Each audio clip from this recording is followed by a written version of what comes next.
New வே vlogs உடைய ஒரு புதிய வீடியோவிற்கு அனைவரையும் வரவேற்கிறேன். இன்றைக்கி நான் இங்கே சொல்ல போகிற விஷயம் நம்முடைய இந்திய அரசாங்கம் ஒரு புதிய உத்தரவை பிறப்பித்துள்ளது. என்னவென்றால், இனி முதல் மின்சார வாகனங்களுக்கும் சத்தம் வர வேண்டும் அப்படின்ற ஒரு உத்தரவை இந்திய அரசாங்கம் பிறப்பித்துள்ளது. அதுக்கு என்ன காரணம் அப்படின்னா, மின்சார வாகனம் இயங்கும்போது ஒளி அதாவது சவுண்டு இருக்காது. ரொம்ப அமைதியாக தான் அது போகும். சவுண்ட் அந்த வண்டி வர்றதே நமக்கு தெரியாது. அதனால் நிறைய விபத்துக்கள் ஏற்படுவதற்குண்டான வாய்ப்புகள் இருக்குது. ஆகையால் சத்தம் இனிமேல் அந்த வாகனம் இயக்குற நேரத்தில் சத்தம் இருக்கணும் அப்படின்னு சொல்லி கவர்மெண்ட் ஒரு ஆர்டர் போட்டிருக்காங்க. இப்போ இதை பற்றி நம்ம பேசுகிறதுக்கு முன்னால், மின்சார வாகனம் அப்படின்னா என்ன, அதுக்குண்டான பிரயோஜனம் என்ன, அதோடைய அட்வான்டேஜஸ் என்ன அப்படின்றத நம்ம இப்போ பார்க்கலாம். அதாவது உலகம் புவி வெப்பமயமாதல் அப்படின்ற ஒரு இயற்கை மாறுபாடை எதிர்கொண்டு தான் இருக்குது.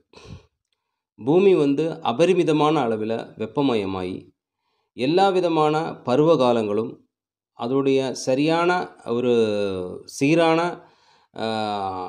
அளவில் இல்லாமல் எல்லாமே மிகையாக ரொம்ப ரொம்ப பாதிப்படையும் விதத்தில் மாறிக்கொண்டிருக்குது. அதாவது பயங்கரமான மழை, பயங்கரமான சூடு, காட்டுத்தீ, அப்படி பலவிதமான இயற்கை சீற்றங்கள் நம்ம பூமியை சுற்றி தினம் நடந்து கொண்டிருக்கிறது. இதுக்கெல்லாம் காரணம் பூமி வெப்பமயமாதல் அப்படின்ற ஒரு ப்ராப்ளத்தினால தான்.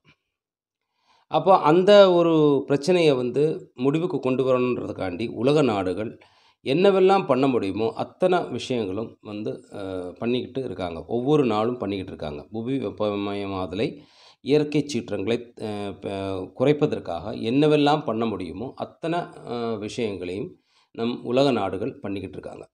அதில் ஒரு பார்ட்டு தான் இந்த மின்சார வண்டிகள், மின்சார வாகனங்களை இயக்குவது என்பது.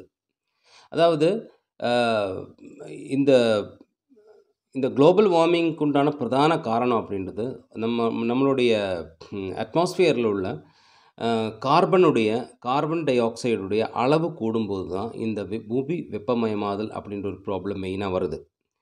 இப்போ உலகம் பூரா உள்ள பலவிதமான இண்டஸ்ட்ரீஸில் இருந்தும் இதே மாதிரி வாகனங்கள்ல இருந்தும் எல்லாம் வர்ற கார்பன் டை ஆக்சைடுன்ற அளவு கூடும்போது தான் இந்த ப்ராப்ளம் வருது. அது நமக்கு எல்லாத்துக்குமே தெரியும். அப்போ இந்த கார்பனுடைய அளவு நம்முடைய பூமியில் கூடுவதற்கு ஒரு 14% காரணம் இந்த பெட்ரோல் டீசலில் இயங்கும் வண்டி வாகனங்கள் இருந்தால் அப்படின்னு ஒரு ஆய்வு சொல்கிறாங்க. ஸோ இந்த 14% இதனால தான், இந்த ஒரு வாகனங்கள் வெளியிடும் புகையினால தான் கூடுது அப்படின்னு சொல்கிறாங்க.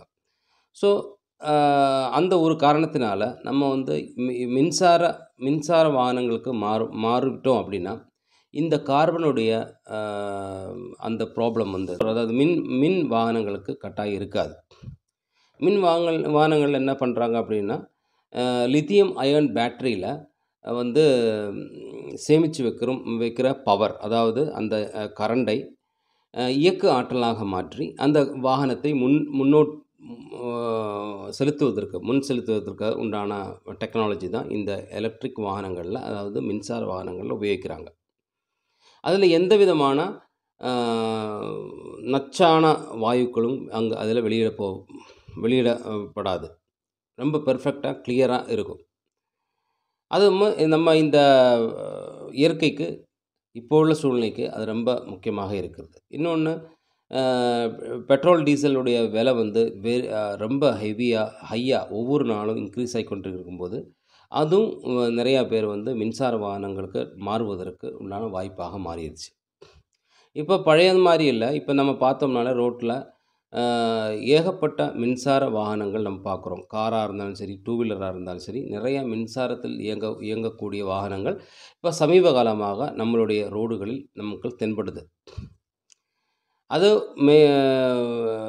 பிரதான காரணம் இந்த பெட்ரோல் டீசல் சமாளிக்க முடியாது, அதோட ரேட்டு சமாளிக்க முடியாமல் இருக்கிற ஒரு அ ஸ் காரணமும் அதுக்கு பின்னால சொல்லலாம். ஆனா, அதுக்கு பின்னால ஒரு முக்கியமான காரணம் இந்த குளோபல் வார்மிங் சம்மந்தமான விஷயங்கள் தான்.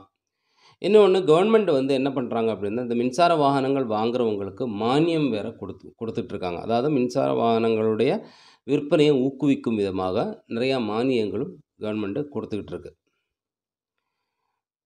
ஸோ கூடிய விரைவில் இந்தியாவில் அ மின்சார வாகனங்களுடைய பயன்பாடு வெகு ஒ ஜாஸ்தியாக வரும். அதாவது கூடிய விரைவிலே நிறைய மின்சார வாகனங்கள் இந்தியாவில் விற்பனையாகக்கூடிய வாய்ப்புகள் நிறையாவே இருக்கிறது. அந்த மாரி ஒரு சூழ்நிலை வந்ததுனால தான் இந்தியா கவர்மெண்ட் ஒரு ஆர்டர் போட்டிருக்காங்க. ஏன்னா, இந்த மின்சார வாகனங்களுடைய இயக்கத்தில் மின்சார எந்த விதமான அ சப்த சவுண்டும் வராதனால, நிறைய விபத்துக்கள் ஏற்படுவதற்கு வாய்ப்புகள் நிறையாவே இருக்கு. அதாவது வயதானவர்கள், கண்ணு தெரியாதவங்க, அதே மாரி அ சைக்கிள்ல போறவங்க, இந்த மாரி ஆளுகளுக்கு வந்து பின்னாலே இந்த வண்டி வருதான்றது தெரியவே தெரியாது. காரணம் வந்து ரொம்ப சவுண்டே இருக்காது. அதுவும் 20 கிலோமீட்டருக்கு கீழ போகும்போது 20 கிலோமீட்டருக்கு கீழ உள்ள வேகத்தில் போகும்போது, அந்த வாகனங்கள் கட்டாயம் சத்தம் வர வேண்டும் அப்படின்னு இந்தியா கவர்மெண்ட் ஒரு ஆர்டர் போட்டிருக்காங்க. ஸோ இனி வரும் காலங்களில் அ ஸ்பீடு கம்மியாக அதாவது 20 கிலோமீட்டருக்கும் கீழ போற ஒரு வேகத்தில போற ஒரு மோட்டார் வாகனம் ஒரு மின்சார வாகனத்துக்கு அ ஒலி அதாவது சவுண்டு வெளிவரும் விதத்தில அதோடைய டெக்னாலஜிய மாத்துவதற்கு எல்லா பெரிய கம்பெனிகளும் தயாராகி காரணம் அது வந்து இந்த விபத்துகளை இல்லாம பண்றதுக்கு தான் அந்த ஒரு அ சிஸ்டம் வந்து கொண்டு வந்திருக்காங்க. என்னவா இருந்தாலும் இனி வருங்காலங்களில் மின்சார வாகனங்கள் தான் நம்மளுடைய ரோடுகளை ஆளப்போகிறது என்பதில் எந்த ஐயப்பாடும் வேண்டாம். மின்சார வாகனங்கள் வந்தா தான் நம்மளுடைய பூமிய ஏது விதத்தில் நம்மளால காப்பாத்த முடியும் அப்படின்னு பார்க்கும்போது, அதில வந்து ஒரு முக்கியமான பங்கு மின்சார வாகனங்களுக்கு உள்ளது. இந்த பூமி வெப்பமயமாதல பத்தி நான் ஏற்கனவே ஒரு வீடியோ போட்டிருக்கேன். அதோடைய லிங்க் வேணும்னா டிஸ்கிரிப்ஷன்ல நான் போடுறேன். நீங்க அத பாருங்க. பூமி வெப்பமயமாதல் அப்படின்றது வந்து இந்த மனித குலத்துக்கே அ மோசமான ஒரு விளைவுகள் உண்டாகக்கூடிய இயற்கை சீற்றங்கள் நிரந்தரம் வரக்கூடிய ஒரு விஷயம். அத கட்டாயம் நம்ம தவிர்த்து தான் ஆக வேண்டும். அதில் முதல் படியாக நம்ம எல்லோரும் அம் அ அதாவது இனி புதிதாக ஏதேனும் வாகனம் வாங்க விருப்பம் காட்டுபவர்கள், மின்சார வாகனங்கள் வாங்குவதற்கு அ முன்னுரிமை வழங்க வேண்டும் அப்படின்னு ஒரு தாழ்மையான ஒரு வேண்டுகோளை விடுத்துக்கிறேன். அது ஒண்ணுமில்ல, நம்மளுடைய இந்த பூமியை காப்பாத்த வேண்டும் அப்படின்ற ஒரு நோக்கத்தினால தான். ஆ இந்த வீடியோ உங்களுக்கு அ ஏற்புடையதாக உள்ளது எனில் லைக் பண்ணுங்க, ஷேர் பண்ணுங்க, சப்ஸ்கிரைப் பண்ணுங்க. எல்லோருக்கும் நன்றி.